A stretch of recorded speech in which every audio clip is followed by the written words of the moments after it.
याक्थुङ लिम्बूहरूको एउटा प्राचीन मौलिक नाच हो, मौलिक बाजा हो। यो संसारकै सबैभन्दा पहिलो वैज्ञानिक, पहिलो आविष्कारक थेबा, जसलाई हामी याक्थुङ किराँत लिम्बू भाषामा थेबा भन्छौँ भने नेपाली भाषामा शिव भनिन्छ। उहाँले सृष्टि गर्नुभएको यो केलाङ आफैमा ऐतिहासिक छ, आफैमा प्राचीन छ, आफै यसले आफ्नै खालको विशिष्ट पहिचान बोकेको छ। त्यसर्थ यसको महत्त्व छ। त्यही महत्त्वलाई बुझेर त्रिवेणी अर्थात् ऐतिहासिक वसागुमा लाग्ने दुत्या मेलाको आयोजकज्यूहरूले यो प्रतियोगिता राख्नुभएको हुनसक्छ। हाम्रो बुझाइ त्यस किसिमको छ। अहिले हाम्रो केलाङको चरण कसरप्पाको चरणमा छ। क्रमशः हाम्रो केलाङ अगाडि बढ्नेछ।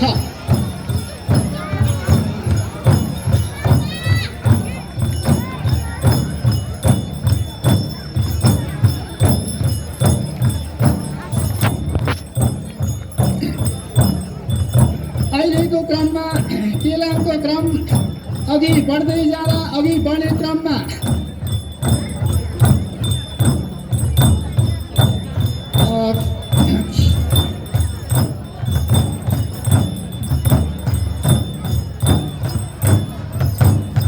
खेवक लामको क्रममा पुगेको छ। यो लिम्बू भाषामा खेवक लामबाट पनि अगाडि बढेर लाङ एममा लाङ अर्थात् थिमोमा लाङमा पुगेको छ। वास्तवमा मदिरा सेवन गरेर कतिपय मानिसहरू मात्रा बढी भएपछि लर बढाउँदै हिँड्ने गर्छन्। त्यो नकारात्मक अवस्थालाई पनि हाम्रा केलाङका कलाकार मित्रहरूले आफ्नै सिर्जना अन्तर्गत त्यसलाई एकदमै आकर्षक ढङ्गले आफ्नो लयमा हामी माझ यहाँहरू माझ प्रस्तुत गर्दै हुनुहुन्छ।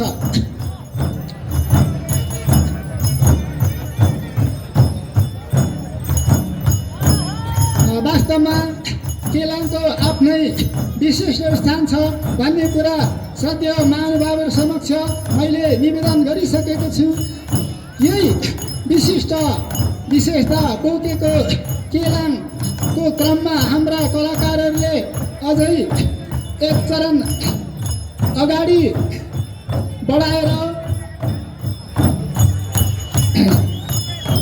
नाभोन्जी लाम प्रस्तुत गर्दै हुनुहुन्छ। लिम्बू भाषामा यसलाई नाभोन्जी लाम भनिन्छ भने नेपाली भाषामा माछाको भुरा नाच भनेर भन्न सकिन्छ। सिर्जनाका धनी कलाकारहरूले प्रकृतिमा भएका विभिन्न जीवजन्तु चराचुरुङ्गीहरूको क्रियाकलापलाई पनि आफ्नो सृजनात्मक शैलीमा ढालेर तपाईँ हामी माझ अत्यन्तै रोचक, अत्यन्तै आकर्षक र अत्यन्तै मनोरम हिसाबले प्रस्तुत गर्दै हुनुहुन्छ।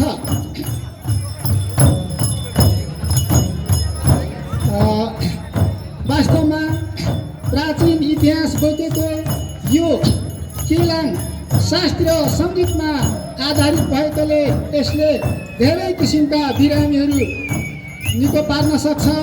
यो केलाङको चरणमा किराँतीमा तिनजना नाम समिति माङहिम तर्फबाट प्रस्तुत केलाङ टोलीहरूले अहिले खदे लाङ अर्थात् सोक्पा नाच प्रस्तुत गर्दै हुनुहुन्छ। वास्तवमा सोक्पा हामी धेरैले देखेका छैनौँ। यो अति लोपन्मुख जीव हो, तर पनि सोक्पाको क्रियाकलाप, सोक्पा वन मान्छे कसरी नाच्छ भन्ने कुरा हाम्रा कलाकारहरूले आफ्नै केलाङ मार्फत तपाईँ हामीलाई देखाइराख्नुभएको छ। यो मानेमा केलाङ अर्थात् कला भन्ने कुरा इतिहाससँग सम्बन्धित वास्तवमा लोप भएको जीव जन्तुहरूको समेत रेकर्ड कायम गर्ने, अभिलेख कायम गर्ने, इतिहास कायम गर्ने, राज्यलाई समेत सहयोग गर्न सक्ने क्षमता बोकेको कलाकारमा त्यो क्षमता हुन्छ भन्ने पनि म यहाँहरूमा निवेदन गर्न चाहन्छु। अहिले केलाङको चरण एक कदम अगाडि बढेर अनलाइन अर्थात् घोडा नाचमा प्रवेश गरिसकेको छ। हाम्रो घरपालतु घोडा वास्तवमा यसरी नाच्दो रहेछ। त्यसको झलक हाम्रा कलाकारहरूले सद्य दर्शकहरू माझ प्रस्तुत गर्दै हुनुहुन्छ।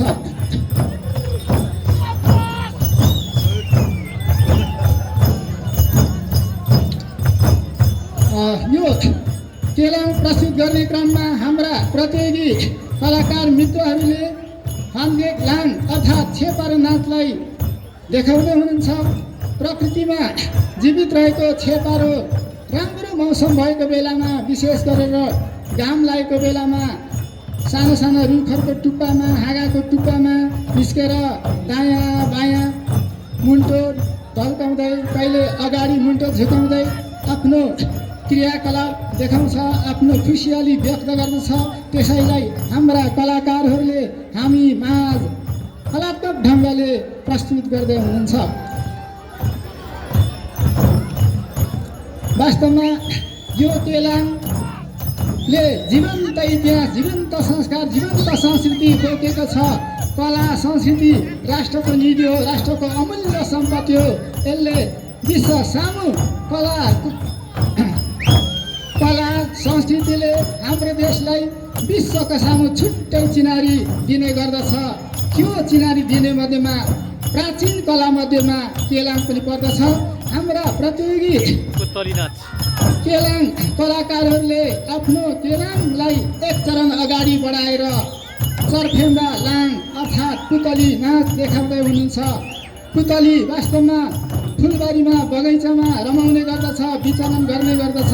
त्यही फुलबारीमा घुम्ने क्रममा, विचरण गर्ने क्रममा पुतली यसरी रमाउँदै नाच्छ भन्ने कुरा किराँतीमा तिरजना नामसामी केसामी आङसाम माङहिङ फालुनन्द 4 कुदामलुङ चिलिङदिन 5 थरका कलाकार मित्रहरूले तपाईँ श्रद्धेय व्यक्तित्वहरू सामु, श्रद्धेय दर्शकहरू सामु, श्रद्धेय मेला प्रेमीहरू सामु, श्रद्धेय संस्कृति प्रेमी, कला प्रेमी, च्याब्रुङ प्रेमी व्यक्तित्वहरूको माझ विशिष्ट ढङ्गले प्रस्तुत गर्दै हुनुहुन्छ।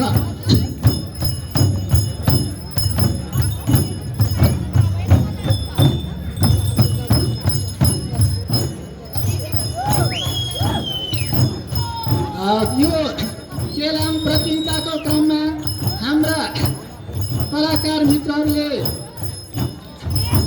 माग्यु लाङ अर्थात् भालु नाच प्रस्तुत गर्दै हुनुहुन्छ। भालु हिमाली साइडमा, हिमाली क्षेत्रमा पाइने, लेकाली क्षेत्रमा पाइने दुर्लभ वन्यजन्तु हो। तपाईँ हामी सबैले सायदै भालु देखेका छैनौँ। त्यस्तो दुर्लभ वन्यजन्तुको नाच हाम्रा कलाकारहरूले हामी नाच अत्यन्तै सहज ढङ्गले प्रस्तुत गर्दै हुनुहुन्छ। त्यसैले वास्तवमा यो केलाङ अर्थात् कलाकारहरू दुर्लभ वन्यजन्तु जुनसुकै वर्गका मान्छेहरूलाई पनि सहज ढङ्गले विभिन्न लोप हुन लागेका वन्यजन्तु चराचुरुङ्गीहरूको अभिनयलाई, क्रियाकलापहरूलाई देखाएर सहज ढङ्गले जानकारी गराउने एउटा माध्यम पनि हुन सक्छ। अहिले हाम्रा प्रतियोगी कलाकारहरू एक कदम अगाडि बढेर उस्रेक लाङ अर्थात् सर्पनाच देखाउँदै हुनुहुन्छ। वास्तवमा सर्पले एकल रूपमा या युगल रूपमा यसरी गुडिर्किँदै नागबेली पर्दै आफ्नो नाच, आफ्नो क्रियाकलाप देखाउने गर्छ।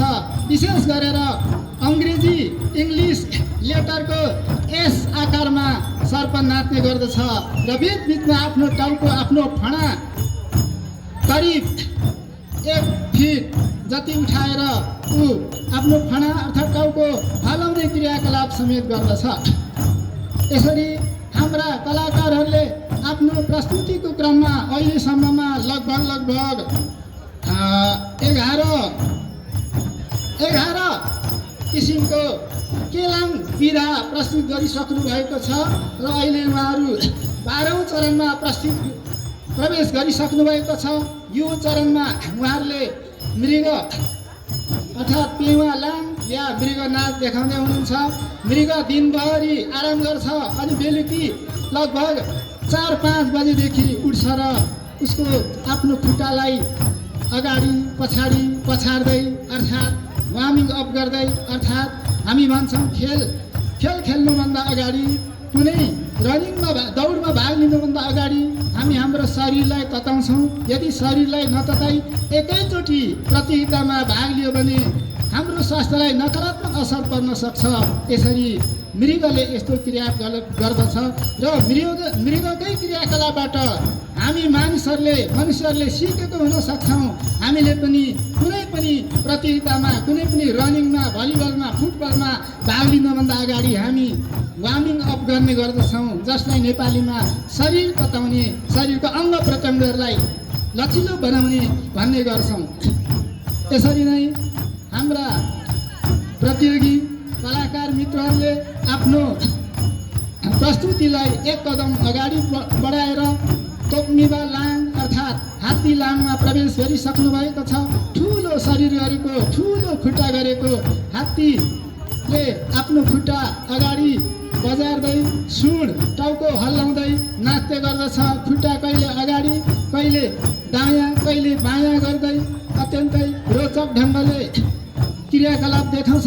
त्यसैलाई हाम्रा केलाङ प्रतियोगी मित्रहरूले हामीलाई रोचक ढङ्गले प्रस्तुत गरेर हामीले हात्ती नाचेको नदेख्ने हामी तमाम श्रोतावर्गलाई, दर्शक वर्गलाई हात्ती यसरी नाच्छ है भनेर हामीलाई जानकारी दिइराख्नु भएको छ।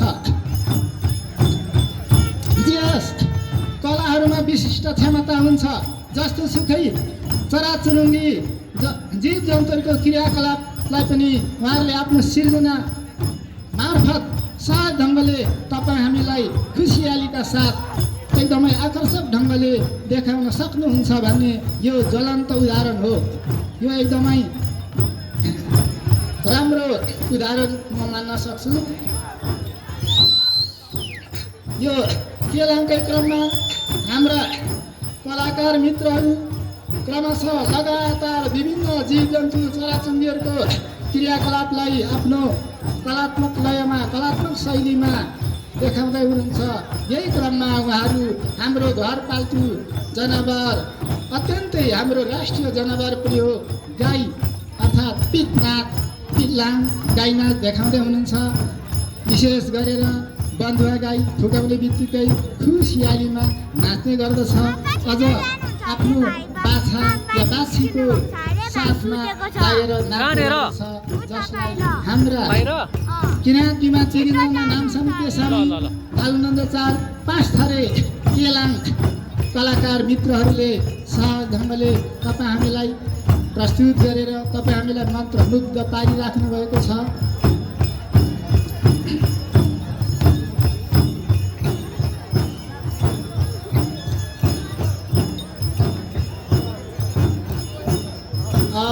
हाम्रो केलाङ कलाकार मित्रहरूले धेरै चरणहरू देखाइसक्नु भएको छ।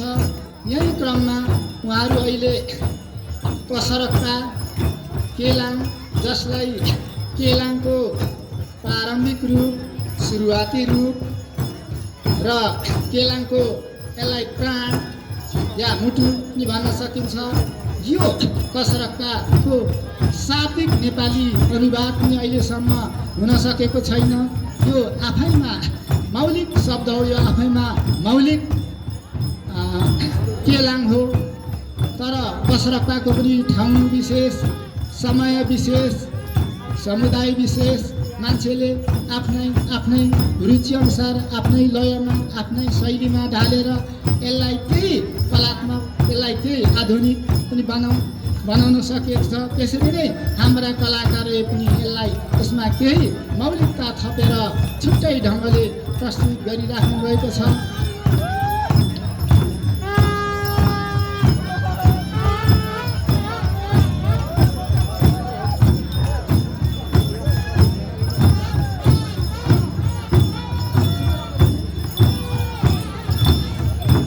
हाम्रा कलाकारहरूले आफ्नो प्रस्तुति पस्कने क्रममा अहिले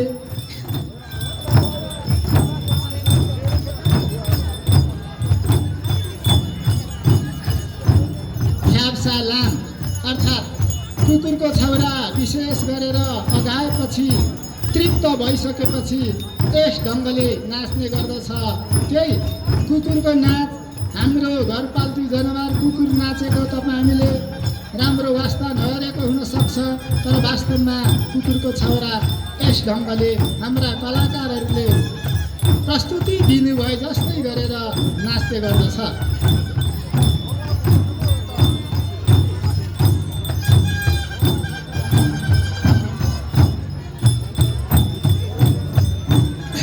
आफ्नो प्रस्तुति पस्कने क्रममा हाम्रा कलाकारहरूले अहिले पुतुके नाच देखाउँदै हुनुहुन्छ। वास्तवमा पुतुकेले रुखको हाँगामा बसेर जोडीमा या शान्त वातावरण भएको हाम्रै घर आँगनमा या कहीँ खेतबारीमा जोडी रूपमा नाच्ने गर्दछ। वास्तवमा फुलको रङभन्दा अगाडि वास्तवमा पुतुकेहरू यसरी जोडीमा नाच्ने गर्दछन्। आवाज निकाल्दै जोडीमा माया पिरती साट्दै अर्थात् प्रजनन पूर्व पुतुकेहरूले यस किसिमको क्रियाकलाप देखाउने गर्दछन्। मैले साङ्केतिक रूपमा व्याख्या गरेको छु। तपाईँ श्रद्धेय दर्शक महानुभावहरूले पक्कै अनुमान लगाउनुहुन्छ पुतुकेको विशेष अवस्थामा यो नाच आफ्नो जोडीमा प्रस्तुत गर्ने गर्छन्, जसलाई कलाकारहरूले यहाँ प्रस्तुत गर्दै हुनुहुन्छ।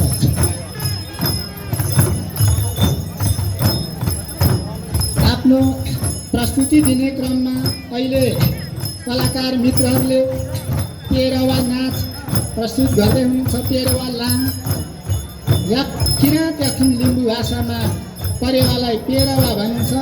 त्यो पेरवाबाटै नेपाली भाषामा परेवा बन्न गएको हो। आकाशमा बाध्य हुँदा आवश्यक पर्दा पेरवा अर्थात् परेवा लामो अवधिसम्म उड्दै रहन सक्छ। त्यसैले हाम्रो पुर्खाहरूले त्यो अवस्थालाई इङ्गित गरेर त्यसको नाम पेरवा दिए। त्यही पेरवाबाट हालमा परेवा भएको हो। परेवा जोडी, परेवाको जसो कति मिलेको जोडी भनेर गाउँघरमा मिल्ने दम्पतीहरूलाई भन्ने सङ्केत गर्ने गरिन्छ। वास्तवमा परेवाहरू एक आपसमा घुम्दै एकले अर्कालाई छेक्दै यसरी नाच्ने गर्छन्। त्यो परेवाको पनि तपाईहरूलाई मैले स्पष्ट भन्नुपर्दा एक खालको यो प्रजनन पूर्वको क्रियाकलाप हो। यसलाई